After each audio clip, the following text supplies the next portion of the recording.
Au sommet du mont Olympe, là où les nuages prennent des cours de danse et où les dieux organisent des concours de lancer de foudre, c'est le bordel divin. Zeus, avec sa barbe électrique et son sourire tonnerre, règne comme un chef d'orchestre sur une symphonie de divinité. Et au milieu de ce chaos divin, Héra se tient, aussi majestueuse qu'une reine sur son trône, mais aussi redoutable qu'une lionne protégeant son domaine. Sa jalousie envers les amours extra-conjugales de Zeus et sa vengeance envers les amantes de celui-ci sont des légendes qui résonnent dans les couloirs de l'Olympe. Pas loin d'eux, Aphrodite s'éclate tellement que même les harpies se mettent à danser le twist. Pendant ce temps, dans les rues biscornues de Troie, c'est la guerre en mode Hollywood blockbuster.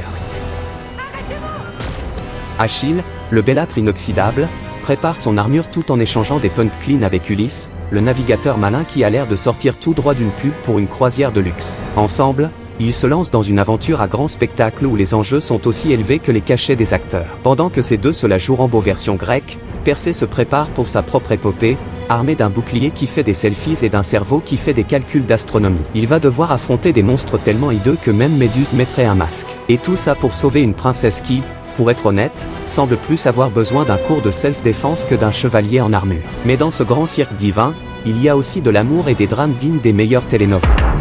Adonis, le bel étalon de service, se retrouve coincé dans un triangle amoureux entre Aphrodite, la reine des cœurs, et Perséphone, la gothique de l'Olympe.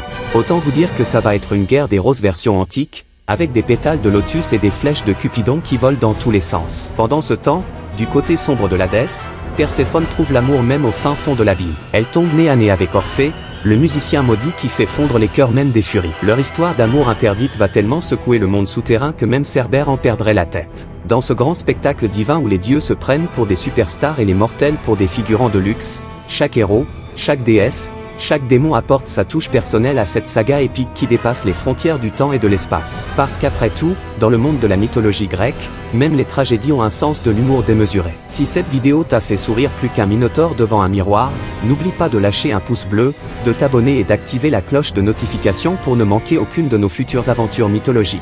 À tes clics, héros modernes.